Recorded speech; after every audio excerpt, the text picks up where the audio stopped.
So this is November 13th, 2022. My dog is being very rambunctious. I tried to record this once already, and she was shaking the table and smacking me in the face. But I'm going to try it again, and we'll see what upload makes it or not. Anyway, so Darcy's Corner. Um, from the time I was a youth, like I'm talking 10 or 11 years old, um, but pretty much always, little girls have always really enjoyed my company, and I've always really enjoyed theirs. It's not. It's always been wholesome. It's always been reading stories or singing lullabies or playing with toys. They'll bring me some toys to play with. They'll bring me a couple of dolls or a teddy bear or something. Um, and I've always really enjoyed that. Sometimes I end up playing with little boys too, but mostly it's little girls who just glom on to me, and it's I just kind of got used to it. My grandmother ran a day home, so there was always little girls there. Again, there's little boys too, but mostly it was little girls who were like, they'd suck into me, and they just, wanted me to read the book to them or whatever. That's all they wanted, so that's what I would do, and I loved it. And then later, I'm in elementary school, um, which is 0 to 7 in the area I was in. And so I'm in the seventh grade, and I'm hall monitor for this, or lunch monitor for this grade 2-3 split class. And the little girls there would glom on to me at lunch, and they all thought I was great, and they looked up to me all the time. And I loved the attention, and everything was positive. It was great. So then I moved forward, and I had my own little girl, and things with me and her mother kind of fell apart when right as Tanisha was turning 4. And I ended up moving back home. I lived 10 hours away in a big city uh, with Tanisha and her mother in the one city, and then I ended up moving back home where my parents were and my home base was when my life kind of fell apart. Um, and I took my girlfriend with me. I met her shortly after my first marriage broke up. But anyway, my girlfriend's family was in the same city as Tanisha, so um, that was useful later when I come back to visit. But I didn't have any money. I didn't have any education really at the time. I didn't have much job skills, so I was working at places like 7-Eleven and other convenience stores and things like that. I was making minimum wage, maybe an extra dollar or two more, but not very much. Like oftentimes, I was surviving on $1,000 or less a month, which was pretty tough. But I was doing that, and every month I would put aside $40, or I tried to every month on my credit card, and that also counted as a credit card payment, which is a bad system. But that's what I was doing, and then every 3 or 4 months or so, I would take whatever money was on that credit card, and I would go and visit my child. Now I didn't send my child any money because I didn't have any money to send her, and I could have sent her that $40 every month. Wouldn't have been enough. Wouldn't have done much, but it would have been something. But instead, I put it on my credit card, and I used that credit card to go and see my child. And then I would take her to the movies, or we'd go to McDonald's. Sometimes we go fly kites. But I always made it a point to spend time with her and to let her know that I had not forgotten her, that she was not nothing to me. I wanted to be there for her. I just couldn't be. I tried so hard, and I couldn't be. And it didn't seem to matter how hard I worked or how hard I tried.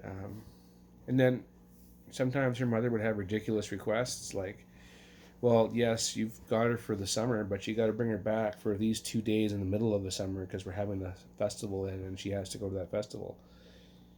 But her mother wasn't paying the $200 it was costing me to travel back and forth. So I have to come up with an extra $200 to bring her back to go to the stupid fair out of my own pocket.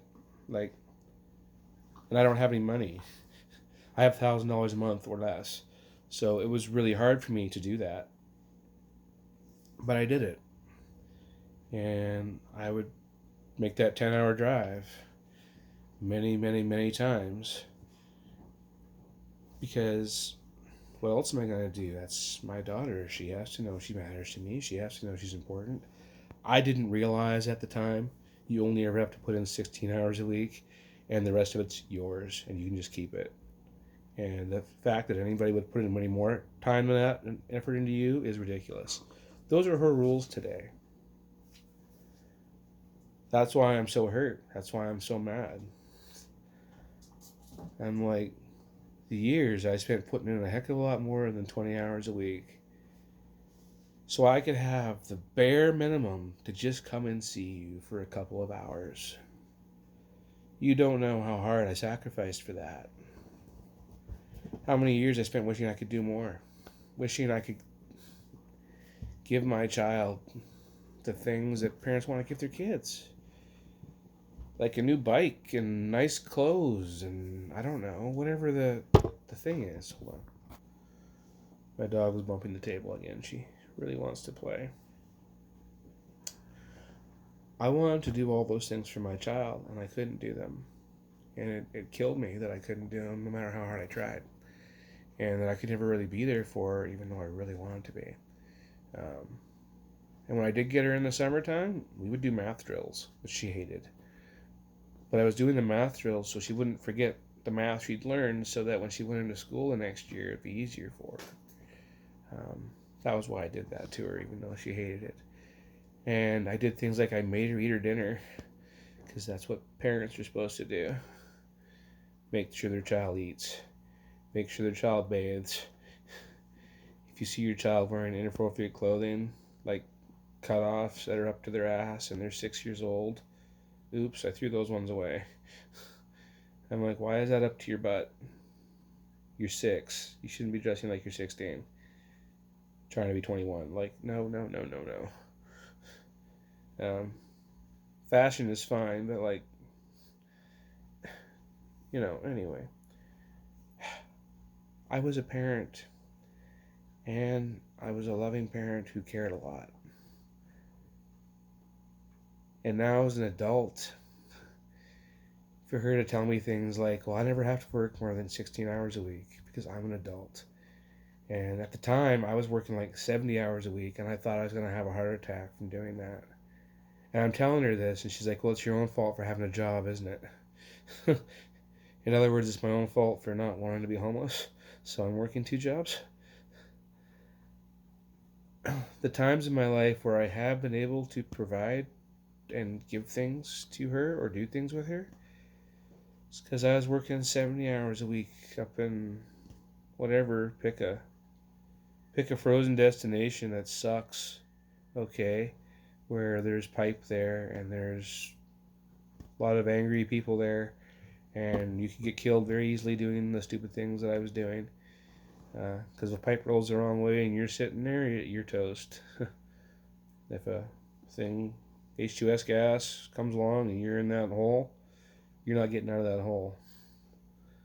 Okay, you are the canary in the coal mine for those jobs a lot of times. And I know because one time I remember I collapsed because something went wrong and nobody noticed. I could have died up there so many times. Anyway, point is, I put in a lot of hours, a lot of times, and that's the reason I did that, because the only way I could like occasionally get her nice things for Christmas or spend a little more time with her was if I did that. And for her to tell me that I did all that for nothing,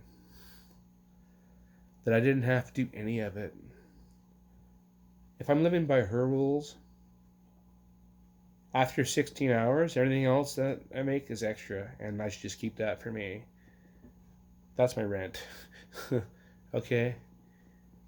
So I never should have given her a damn thing ever. I never should have spent all those hours driving to go see her. The number of times, the amount of money I spent on gas, the amount of hours I spent sitting, driving from one to the other to go and spend 2 hours with her. Or maybe I might go spend 2 weeks with her. Whatever. I put a lot of effort to doing that. A lot of years. Apparently, I shouldn't have done any of it. I should have kept all that money. I should have paid off my debts. I should have stopped trying to be the parent she didn't even want. Because so many times she would say things like the only thing that was important to her was family, and that's why she wasn't living with me. Now that hurt, but she was a child, and I understood that she was a child, so I just put it aside. But then when I'm an adult, and she's telling me the only thing that matters to her is family, and that's why she doesn't have to come help me at all, and if I die having a heart attack, trying to earn enough money so that I can buy the life insurance so that she gets $250,000 if I die early. Meantime, the other money is all going into my bee farm, which when it's done, I'm hoping is going to be worth $500,000. I don't know that it's going to be worth $500,000, but I think it will be before I die. I think it'll be worth about that. If I grow it the way that I'm intending to grow it, it'll be worth $500,000, which I was going to leave to her. But she doesn't want any of that unless I'm just going to give it to her.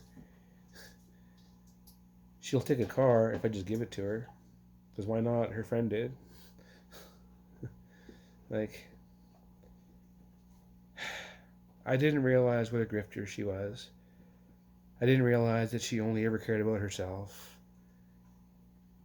And now that I know she's a grifter who only ever cares about herself, I'm very sad. I'm very disappointed. To this day, I can't watch The Grinch Stole Christmas without getting very upset because that was the very first movie I saw with her. The year after our family split up, and I took her to go and see The Grinch Stole Christmas, and my future wife was with me at the time, which is good, and we saw it, and she laughed and she giggled and she had a great time. But then I took her home to her mother and pulled over to the side of the road, and I cried for 20 minutes because I was such a failure as a husband and a father and as a human being. I understand, I was living on $1,000 or less a month at that time, so it was all I could do to take her to that movie. I had to work a lot more than 16 hours a week to be able to do that. It was all I could do.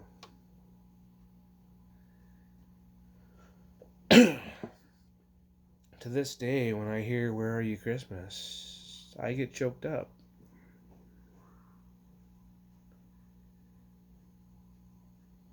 I'm just so sad that I don't know. I don't mean to throw a pity party. I know that I am blessed and that I have lots in this world to be grateful for, and I am grateful. But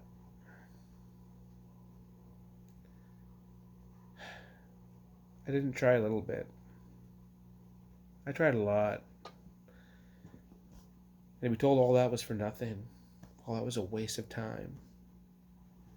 Like, it hurts. Anyway, this is Darcy's Corner.